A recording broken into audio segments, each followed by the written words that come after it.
Olá, alunos da Física e pessoas interessadas no curso de Física da UFSC. Eu sou a professora Marinês, a coordenadora do curso. E hoje eu e o professor Pondo vamos conversar um pouquinho com vocês sobre como é que vai ser essa retomada do curso do semestre 2020/1, né? Que foi suspenso em razão da pandemia. Professor? Olá pessoal, tudo bem? Então eu sou o Jorge Kondo, sou subcoordenador do nosso curso, né? Então a gente veio aqui trazer algumas informações para vocês que eu acho que é importante, né, nessa retomada do ensino na nossa universidade, no curso de Física. Lembrando que o semestre 2021 ele foi suspenso, né, depois de 2 semanas de aula lá em março de 2020 agora, né? Então lá no dia 17 de março foi suspenso o semestre. A gente já tinha 2 semanas de aula presencial nesse período. Bom, de lá para cá, durante toda essa quarentena, né, esse período de isolamento social que a gente está passando, a gente vem tendo muita discussão no departamento, no curso de Física, dentro do colegiado, na universidade, né, no conselho universitário, para poder definir quais são os parâmetros com o qual a gente vai voltar nesse processo de volta do ensino, né? Veja, nesse primeiro passo, a gente vai voltar de forma totalmente remota. Então, a gente vai voltar ao ensino de forma remota na universidade como um todo. Tá? Então, a gente está aqui para poder esclarecer alguns pontos que sejam importantes para o dia a dia do nosso aluno. Então, mostrar algumas datas que são relevantes para que todo mundo possa levar esse semestre aqui, que é totalmente atípico para a gente, né? Tanto para os professores como para os alunos também. Bom, então a gente tem aqui, rapidamente, só para a gente discutir bem rápido o nosso curso de Física. A gente não quer aqui falar muito a fundo sobre o curso, mas para quem tiver mais interesse, a gente depois vai fazer um vídeo um pouco mais completo falando sobre o curso, propriamente dito, de Física da universidade, mas os pontos importantes do curso, né, é que a formação de um físico, tanto para o licenciamento, na licenciatura e do bacharelado, demanda de muito estudo e dedicação. Acho que isso é fundamental, né? Para todos os cursos, na verdade. Então, muito estudo e dedicação é importante para que a gente se forme, né, no curso. Em curso de Física em especial, a construção do conhecimento ela é muito importante, porque um curso de Física, um profissional que vai acabar se formando, tanto um professor que vai dar aula no magistério, ou para pesquisa, né, quem vai fazer bacharel e se tornar um pesquisador, fazer mestrado, doutorado, pós-doutorado, o conhecimento ele passa a ser o limite, né? A gente está mexendo com assuntos no limite do conhecimento. Então essa construção ela tem que começar no começo, né? Então é um bloquinho de tijolo, a gente vai empilhando esse tijolo, esse conhecimento, a gente começa lá de baixo. No final do curso, né, você já vai estar tateando aí vários limites em que a gente está, do que a gente conhece da ciência, do que a gente conhece da física. Então, para conhecer um pouco mais sobre isso. E, é claro, né, o objetivo é a formação profissional, então a gente tem a formação profissional de professores de Física no curso de licenciatura, que é uma formação bastante completa, né, a gente pode discutir um pouco isso depois também, e em pesquisadores, no caso do bacharelado. A gente tem que lembrar que quem se forma num curso de Física, o cara ele vira um cientista, basicamente, né? Seja ele licenciado, seja um bacharel, que pode atuar em diversas áreas diferentes, pode atuar na indústria, né, na economia, no sistema financeiro, trabalhar em bancos. A gente tem muito profissional formado em Física trabalhando em bancos, trabalhando em empresas farmacêuticas, desenvolvimento de remédios, em simulações, né, na meteorologia, né, computação quântica. Então, tem várias áreas aí em que o aluno, com essa formação profissional, tem acesso. Né? Quer falar alguma coisa, professora? Não, só voltando também,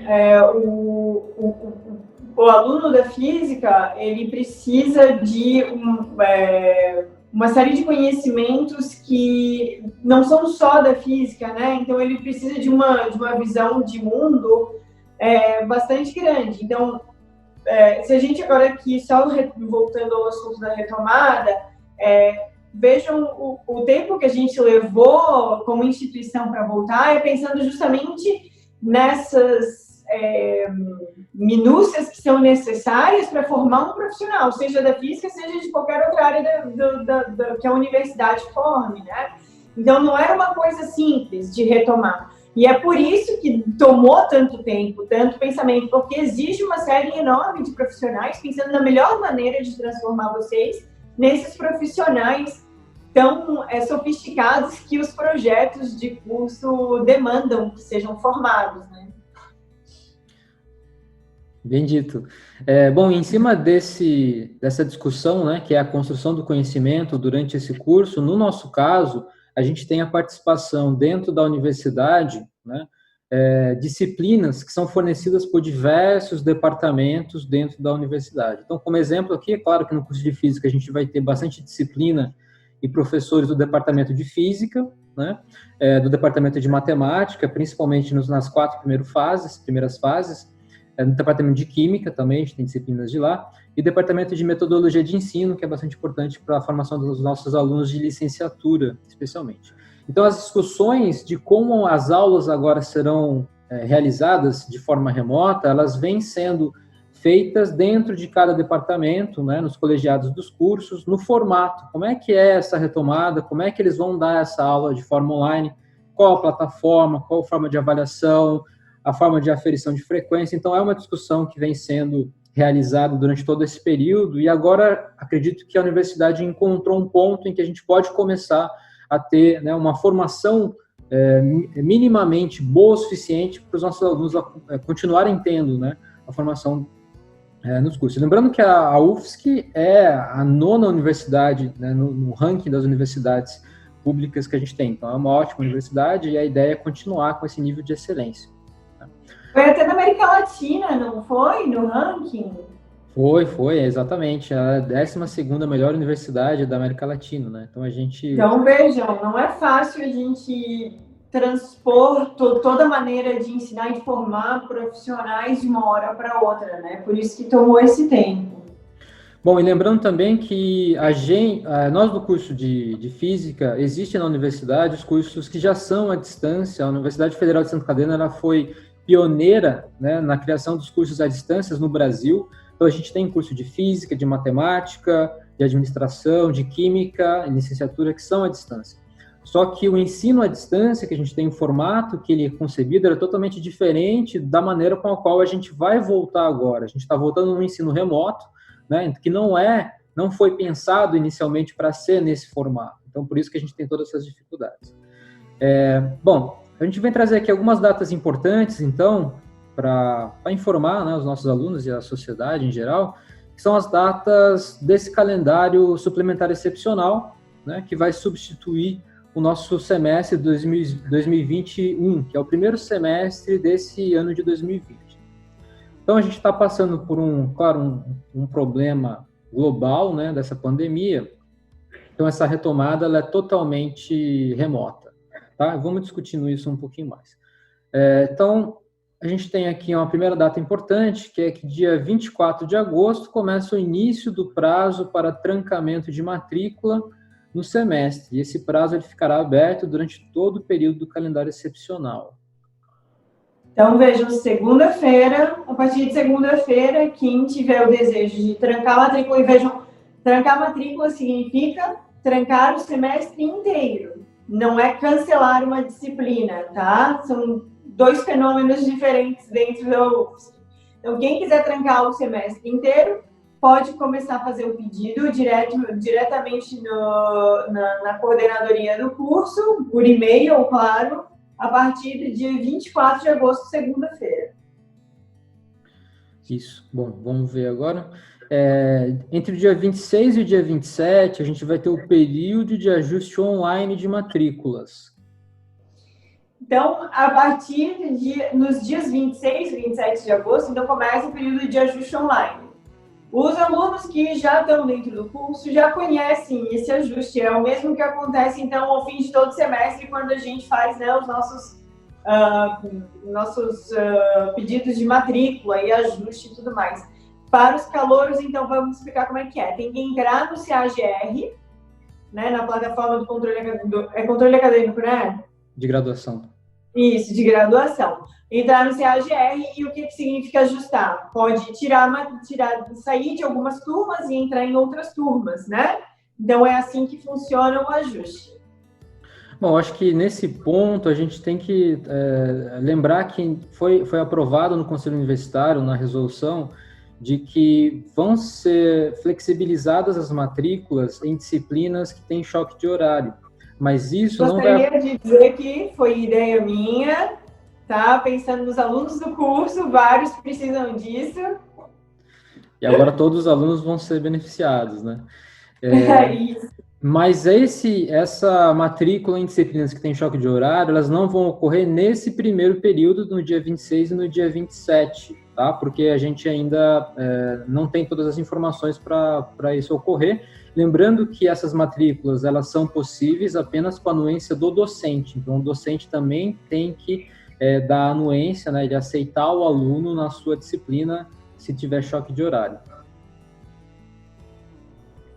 Bom, o segundo período importante é que as aulas elas começam no dia 31 de agosto, que é uma segunda-feira. Então, o retorno das aulas de forma remota volta no dia 31. Tá? No dia seguinte, dia 1º, até o dia 10 de setembro, a gente vai ter esse período para o encaminhamento pelos estudantes das solicitações de ajustes excepcionais de matrícula, que é destrancamento de matrícula, inclusão, cancelamento de matrícula, para as coordenadorias. Esse período, geralmente, ocorria de forma presencial, né, nas coordenações.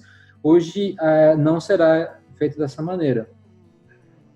Parece que o CETIC está estudando uma maneira de fazer esse período eletronicamente, mas ainda não há certeza sobre isso. Se o CETIC não conseguir realizar isso a partir do CAGR, com certeza nós da coordenadoria vamos pensar numa maneira e vocês vão ser os primeiros a saber como é que vocês podem encaminhar os pedidos de ajuste excepcional. E daí é importante também que vocês mantenham o cadastro de vocês lá no CAGR atualizado. Então, mantenham lá tanto o e-mail atualizado, de preferência o e-mail da universidade, tá? E também o telefone e o endereço, para que a coordenação, se necessário, consiga entrar em contato com todos os alunos. Bom, a gente tem também, então, agora, aqui, mais com informação, né, que entre o dia 13 e dia 27 de outubro, a gente tem um período para inscrição no processo seletivo 2022, né? Então, cabe explicar aqui que ele não é exatamente um período importante para quem quer entrar em física, porque a física é uma oferta anual, não é uma oferta semestral. Então, a gente não abre entrada de calouros para o segundo semestre. Mas, como esse vídeo, né, tá aberto a todos, fica aí, então, a informação de que a seleção para o segundo semestre, que deve acontecer no calendário letivo no calendário civil de 2021, deve começar, então, entre os dias 13 e 27 de outubro. Agora, essa data é importante. Dia 5 de novembro, a gente vai ter a publicação de edital pelo DAE com as vagas remanescentes disponíveis para transferências e retornos com ingresso previsto para o segundo semestre de 2020. Então, a gente tem alunos, né, que gostariam de voltar para o curso ou querem ser transferidos para o curso de física, de outros cursos da própria universidade, então tem que obedecer ao cronograma desse edital. Tá? Lembrando que a gente está super feliz se os alunos quiserem pedir transferência para vir para física. Sim, então vão ser super bem-vindos, com certeza. Bom, e para a gente ir finalizando, as datas de ingresso dos calouros do segundo semestre de 2020, assim como o vestibular de 2021, isso é importante, serão divulgadas futuramente após a aprovação do calendário suplementar excepcional do semestre de 2022. Então, foi aprovado no Conselho Universitário o semestre 2021. 2022 ainda não foi aprovado, provavelmente ele será aprovado no meio desse semestre, então vai demorar aí alguns meses para a gente conhecer o conteúdo e as datas para os próximos vestibulares, mas fiquem atentos, quando saírem as datas para o vestibular, a gente vai, é claro, fazer um vídeo desse aqui para chamar o pessoal para prestar, né, Marinês? Exatamente. Bom, então, lembrando que a gente está passando por um período que não é normal, né, não é um período normal, e a gente não quer que se torne normal também, né, desse jeito, que é essa pandemia. Tá? Para tirar algumas dúvidas, para aqueles alunos que, né, não vão poder realizar nenhuma disciplina por diversos motivos, né, ele não vai poder cursar nenhuma disciplina, né, por vários motivos, não importa quais são eles. Para manter o vínculo com a universidade criou essa disciplina que é a ZZD 2020. Essa disciplina, se ele cancelar todas as matrículas em todas as disciplinas dele, automaticamente ele vai estar matriculado nessa disciplina. Então, essa disciplina vai manter o vínculo dele com a universidade. Tá? Bom, agora a gente tem aqui alguns pontos, só rapidamente, que a gente vai discutir aqui, que eu vou fazer a pergunta, na verdade, e a professora Marinês vai responder aqui da melhor maneira que a gente conhece hoje em dia, né? Com relação às disciplinas oferecidas e não oferecidas. Teoricamente, cada curso cada departamento, né, vai poder discutir se vai oferecer ou não certas disciplinas, e como os cursos vão receber esses oferecimentos, a gente tem que saber que disciplinas a gente vai ter e as quais a gente não vai ter. Então, vamos tentar resolver esse problema. Bom, é uma ótima notícia. Todos os departamentos que estão envolvidos com os cursos de física vão, em princípio, oferecer as disciplinas, ou seja, eles mantiveram abertas essas disciplinas dentro do controle acadêmico de graduação, alocaram um professor e esses professores estão desenvolvendo os seus planos de ensino, tá? Inclusive as disciplinas práticas, então, inclusive as disciplinas de estágio e as disciplinas de laboratório de química e laboratório de física. Então, em princípio, todas vão ser oferecidas, mas a gente tem uma questão que é o redimensionamento. Então, vai depender das matrículas dos alunos. Se muitos alunos cancelarem as matrículas em determinadas disciplinas, pode acontecer, e aí eu não tenho informação se, como, porque isso depende dos departamentos e não das coordenações, mas pode acontecer, então, que os departamentos prefiram fechar determinadas turmas, tá? Mas, em princípio, se todos vocês estiverem interessados em manter suas matrículas, essas turmas vão ocorrer. Totalmente adaptadas, é claro, não vai ser a mesma realidade do presencial, mas a gente está pensando na melhor maneira que a gente pode conduzir tudo isso. E se a gente tiver algum problema pontual, a gente vai resolvendo, né? Da melhor maneira possível. Isso. Né? Bom, se houver questões de aluno formando e tudo isso, esses pedidos podem ser sempre enviados para a coordenação conversa com os departamentos que forem necessários, então tudo pode ser resolvido, né? Bom, aqui é uma pergunta um pouco mais fundamental, né? O que esperar do ensino remoto? Bom, eu acho que, em primeiro lugar, a gente pode esperar, né? Eu vou tentar começar com uma nota otimista. A gente pode esperar uma vontade de todo mundo de fazer a coisa funcionar. Com certeza, essa volta, ela está sendo simbólica de uma vontade da comunidade acadêmica de se organizar e voltar com as suas atividades da melhor maneira que o momento ajuda. Agora, o que o momento pede. Agora, falando sobre a convivência típica do presencial, vai ser provavelmente um pouco diferente. Pelo que a gente tem visto na interação com os nossos colegas, na construção dos planos de ensino, todo mundo está repensando maneiras de ministrar, maneiras de avaliar. Então, vai haver provavelmente um momento inicial de estranhamento, porque é diferente da tradição escolar, né? Mas, assim, tudo foi pensado da melhor maneira possível, de conduzir da melhor maneira possível, inclusive em termos avaliativos, inclusive em termos metodológicos, inclusive em termos de ponto de frequência, tá? Então, vocês podem estar um pouco apreensivos, mas saibam que desse outro lado a gente está fazendo o nosso melhor, né? Se a situação se estender, não gostaríamos que acontecessem, sei que está todo mundo aprendendo todas as lições que esse semestre experimental vai trazer para a gente, tá? Bom, Marinês, qual que são as diferenças entre ensino síncrono e assíncrono que a gente vem debatendo já há um tempo? Então, esses termos eram bastante usados na EAD, né? Então, agora eles estão na boca do povo. Síncrono é junto ao mesmo tempo, né? Então, por, digamos, videoconferência, lives, isso são coisas síncronas, né? Os assíncronos, então, são o professor posta um determinado material e o aluno vai interagir com esse material no tempo dele próprio, que não precisa ser necessariamente o tempo do professor, né? Então, agora, o nosso semestre, ele não vai ser, eu não vi nenhum plano em que professores colocaram aulas síncronas, ou seja, todo mundo ao mesmo tempo juntos, em todos os dias que se teria aula, como seria no presencial, tá? Mas pode ser que em outros cursos isso aconteça porque a resolução 140 não proíbe, né?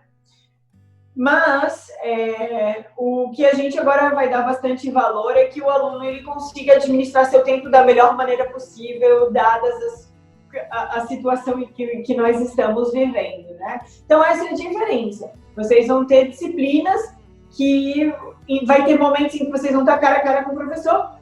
Às vezes, vocês até vão estar de cara a cara com o professor, mas foi um vídeo gravado por ele em outro horário. Às vezes, vocês vão estar interagindo com algum material que ele deixou, sejam os slides, sejam áudios, sejam vídeos para analisar e tudo mais. Então, tem essa diferença. O tempo do aluno e o tempo da turma podem ser diferentes. Tá. Bom, algumas considerações com relação às diversas plataformas, né, tipos de avaliações, frequência e a gravação de aulas síncronas. Então, em termos de plataforma, o Moodle é a plataforma preferencial da universidade e provavelmente todos os professores vão usar. Quase todo mundo já está construindo o seu espaço virtual de ensino e aprendizagem, o seu ambiente virtual de ensino e aprendizagem lá dentro do Moodle, né? Então, essa é a plataforma. Só que, assim, o Moodle, ele até permite encontros síncronos, tipo, audiovisuais, através de um plugin que se chama Big Blue Button.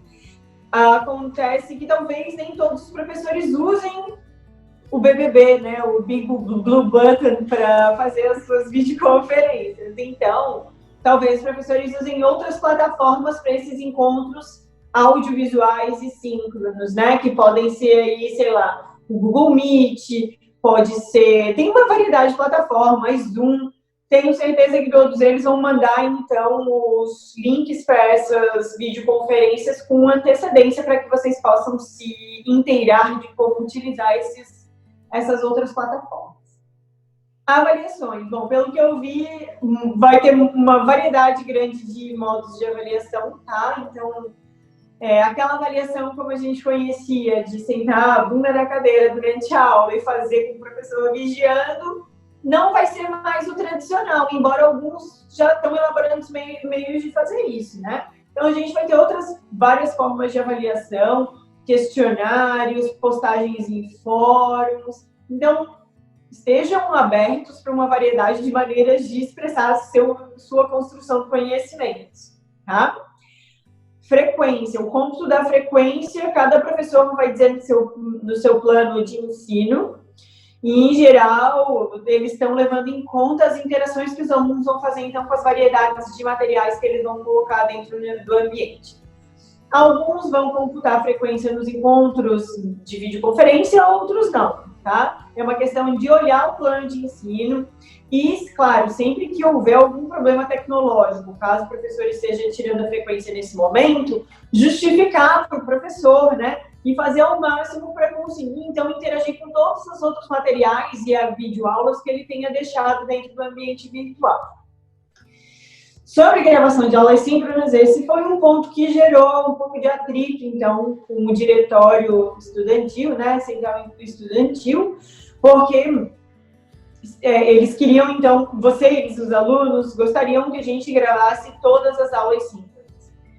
Mas existem alguns poréns, e aí agora eu vou explicar para vocês por que a coisa acabou indo para o outro lado. Existem plataformas que permitem a gravação, mas a gravação não fica boa. Tem outras, como a do que está no plugin do Moodle, o Big Blue Button, agora não errei, que a UFSC não tem servidor suficiente para gravar, por exemplo. Então, tem vários problemas tecnológicos que os professores também enfrentam, né? Então, tem vários professores que estão pensando em alternativas de como fazer isso caso eles não consigam gravar, tá, as aulas. Mas vocês sempre podem explicar, mandar um e-mail ao professor e marcar, então, um horário de atendimento, porque os professores continuam tendo que ter horário de atendimento, e pedir, então, eu tive problema tecnológico nesse dia, o professor poderia, então, me passar o material e me explicar a aula. Isso tudo é lícito, são coisas que são possíveis de resolver, tá bom? Então, assim, infelizmente, os professores também não têm a capacidade tecnológica que a gente gostaria de ter, de poder gravar tudo e deixar tudo disponível para vocês. Isso é uma coisa que a gente gostaria muito, né? Mas as ferramentas que estão ao nosso alcance nem sempre permitem que a gente consiga fazer isso.